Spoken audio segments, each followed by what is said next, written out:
All right, a quick down and dirty of why I think a personal training certificate in itself is BS. So, in itself, it's just a piece of paper that anybody can buy the textbooks.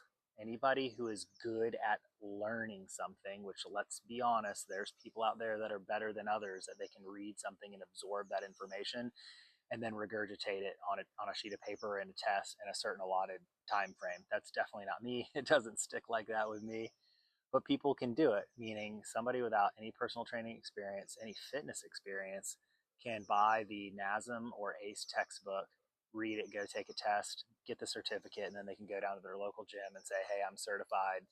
I want to be a personal trainer. And more than likely, they're going to say, okay, sounds good. Everybody's got to start somewhere, right? Um, but what I much prefer is the NASM, ACE, CrossFit, weightlifting, whatever certs you have, to be on top of an already solid foundation of fitness, meaning you were in the military. Not everybody in the military is fit, but you had a job in the military that required you to be fit, and you were fit. You went to college for the health and fitness industry. So you have a bachelor's degree or a master's degree in kinesiology, human performance, sports medicine, sports science, maybe even sports management, and some of your electives were weightlifting and stuff like that. So now we're adding these tests on top of already experience. And we can add those tests on top of experience, such as if you're a D1 athlete, if you participate in bodybuilding competitions, if you're an ultra marathon runner, if you're a triathlete, hydrox, whatever, you name it, then the certificates mean something because it's telling me, okay, you already have the pedigree, and then you just went to get the paperwork to solidify it. But if you just have the paperwork and you don't have the pedigree, I'm sorry, it's not for me. I'm not going to hire you, and nobody else should. Honestly, they shouldn't hire you because you have no practical application of what you're doing. So, if you are looking for a personal trainer in your local area, this is what I would do. When you go to the gym and they're like, yeah, we have all these great trainers, tell us what you're looking for. And look, 99% of people are looking at the same thing. I want to lose some weight. I want to gain some muscle. I want to get more toned. I just want to look better. Basic, right? Basic, basic. So all the trainers they're looking for are going to be basic. And when they tell you, oh, yeah, we got this great guy or gal and they have this many clients, whatever, they're only going to give you like one piece of information. They have this many clients or they've worked here this long. She's great. You know, all these things that's not quantifiable evidence of how good they actually are. And that's fine. They might be great. They might be the best. They might know 10x more than I do. Who knows? But you're about to know because you're going to ask that person, the manager of that trainer, or the trainer when you meet them, these specific questions. Hey, what's your experience with fitness? What are you currently doing in the fitness space other than training people? And if they say, well, I'm a triathlete half the year, so I tone down during the spring, summer months to do triathlons. And then in the winter phase, I go into a bulk and I compete in physique. It's like, okay, great. That sounds awesome. That person has the experience.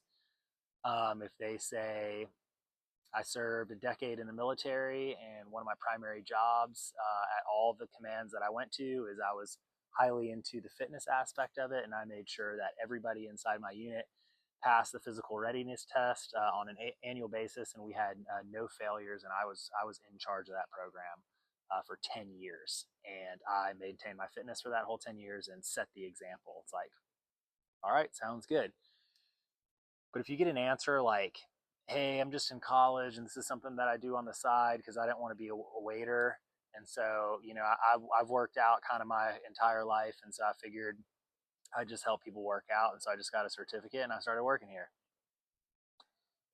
It's probably not going to work. That's probably not a good idea.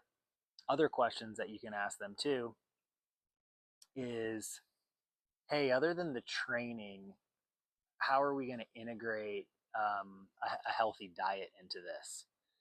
Because diet is 80% of it, maybe even 90% of it. So if the personal trainer, because usually they're selling training, and then on top of that, you can buy a nutrition plan. If the personal trainer is not already at the jump And it's hard for them because it might sound like a sales tactic, but at some point the trainer needs to step in and say, where's your nutrition? How are you tracking your food? And if you, the client, the answer is I'm not, and they, the personal trainer, aren't like, okay, well, we don't have to address it now because I know you just spent some money, you're about to spend some money on 12 weeks of personal training, but I'm just letting you know at some point you're going to have to buy a nutrition program, either ours or somebody else's, and you're going to have to start tracking your food because none of this will work, which is a fact. I don't care how hard you're banging out reps and sets in the gym. If you have a bad diet and aren't tracking your food in some capacity, and therefore you're always in a caloric surplus, you are never going to lose weight. That's why people never lose weight. Surprise, surprise. Hey, here's my Venmo. Please Venmo me, Jeff, a shitload of money because I just told you the answer why everybody's failing. They're failing because they're not in a caloric deficit. Anyway, I digress. Back to food. If your trainer's not mentioning food, they're probably garbage. So there, I gave you some tips on what to look for when you're looking for a personal trainer. And the last one, I want to mention this. The scam that's happening online right now with personal training and these coaches online that are selling these programs for like $500 a month, $1,000 a month, and then you send them a picture before, the front, the side, the back, all that stuff, and then they send you this cookie cutter program, which is a PDF that they send to every client that says, these are the workouts that I want you to do, this is the food that I want you to eat, these are the macros that I want you to hit, and we're going to have her check in once a week, and you can talk to me like a psychiatrist, and you can tell me all the days that you succeeded and all the days that you failed, and I'm going to clap you on. And then at the end of our 90-day program, guess what? If this coach has 20, 50, 100 clients, for 10%, from 5 to 10% of the client pool, that diet, because those 5 or 10% people stuck to it and it was good for their body. Key point, it fit their body type. They responded well to it. Those 5 or 10% of people are going to go on that person's social media, and it's going to go on their business page as the transformations. But what happened to everybody else? What happened to the other 90%? It didn't work. It didn't work. They did 90 days. It was a cookie cutter program. It wasn't for their body type. It wasn't for their lifestyle. It wasn't the training split that they needed. It wasn't the macros they needed. There wasn't close enough detail. Those people get discouraged and then they leave. But guess what? The new crop of clients are always coming in. And it's just that rotating door of, as long as I have 10% of my people being successful and I can post some before and afters, hey, their mantra is, I'm going to have some happy clients with great transformations, and a lot of them aren't going to be so happy, but whatever. There's a new clients always coming in. That's not the way that I look at it. When I only want to have 5 to 10 people to train, and everything's going to be fully customizable.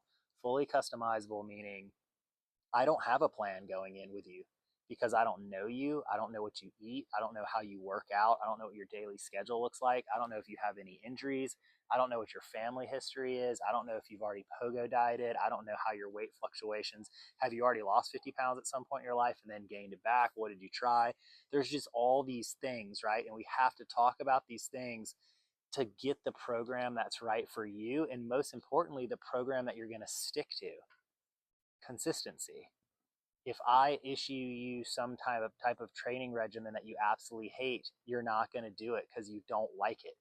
I typically start anybody that I'm working out with, a client or a friend, and they say, what do you want me to start with? I just give them the immediate disclaimer. Hey, for the first week or two, the stuff you're doing, you're going to be like, this is too easy. It's too easy. And it is. It's supposed to be too easy because I don't want to hurt you and I don't want you to be sore, because that's what happens a lot of times is trainers beat the shit out of their clients. And for the first week or two, the client's like, oh, well, I guess this is okay. I haven't worked out in a while, so I should expect to be sore. And next thing you know, they're sore all the time and they quit, or they get injured and then they quit. It's crazy. It's crazy that trainers think that your misery is them actually doing something. So I'm going to start the client up small, week 1, week 2. By the end of week 4, so at least we know we got 30 days under our belt, it's like, okay, now I know where your threshold is of where I can break you. And I want to be right underneath that. I want to be right underneath the breaking point on our hard workouts that we do, but I got to know where that is, right? And also for 30 days, you know, if you've led a sedentary lifestyle, I need you to start stretching your muscles, getting the blood flowing, you know, get some flexibility, agility, and get some strength back before we start putting some weight on the bar, right? Because you're going to be weak in a lot of places. So, anyway, I know that's a lot of information. I'm just telling you as a friend, be very, very cautious of people that you're looking at for a personal trainer.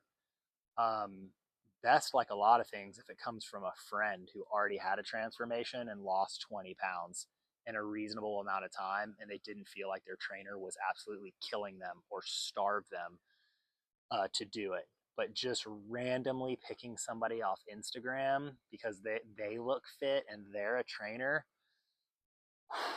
man, it could work and it could not. It's a dice roll. Um, I would say stay away from online trainers, which is hilarious because I want to be an online trainer, but I don't really want to train physical fitness. I want to train mindset. I want to train people in the gym, training in the gym in person. And so I would go into the local area and find somebody that's tried and true, been around for a while, and that charges the right amount. Well, you saw the last video that I was talking about $65 an hour. If somebody's charging $30 an hour for their service, it's because either they're an idiot, meaning they're a really good trainer and they're just new to business and they don't know how much to charge, or they're awful and they know they're not that great and they're new or they're just starting, which that might not be a bad thing either. You know, if you're new, you got to set your price point low for clients. And then gradually you increase your prices. That's a fun fact if you guys didn't know how that works. So, how personal training works behind the scenes and how you get clients and how you end up making good money is you set your barriers to entry low. So your hourly rate is like 30 or 40 bucks. And then you take on 20 or 30 clients, right? So you crush yourself for like a year, 18 months. Then at the year, 18 months, once again, like, you know, trainer douchebag over there that has a 5 to 10% success rate, you're going to have a 5 or to 10% success rate because the reality is whether you're a great trainer or not, and you as the client are looking at a great trainer or not, that trainer is going to have a success rate because some people are going to do what that trainer says and more because they're already so dedicated. They're already so dedicated. So they actually don't need a trainer. They just don't know it because they're going to do the work, but for some reason it's like a crutch, you know, it's a placebo effect. Hey, I have a trainer, so now this stuff is happening, right? Total placebo effect. So they're going to have success, and at the end of 18 months, they're going to send out a mass email to their clients and say, hey, my rates are going from 40 to 60, right? So we're doing a 50% increase. And some just aren't going to be able to afford it. Some are going to be frustrated that the price wasn't locked in. And whatever the reason is, that trainer now knows because now they're going to work smarter, not harder. They're not going to spend more of their time to make more money. They're going to do the same amount of work or less and make the same amount of money by increasing their rate. So while they know they're going to have a 10 to 25% client loss in that increase, two things are going to happen. One, the people that stay are going to cover that cost. And two, now other people that come in that associate higher rates with better training are going to be like, well, I don't want the version of that guy 18 months ago who he was the new guy. I don't want the new guy for $30 and I don't want to pay 150. Like, what about this guy for 60, which is now you, that personal trainer that you're looking to hire. So I would actually look for a price point that's actually somewhere like uncomfortable, like, oh, should I be paying this much? Because they probably are worth it, meaning they have built up a client base and they actually were able to retain enough clients to make more money by doing less. So anyway, now the video is way too fucking long. So that's personal training, man. Good luck.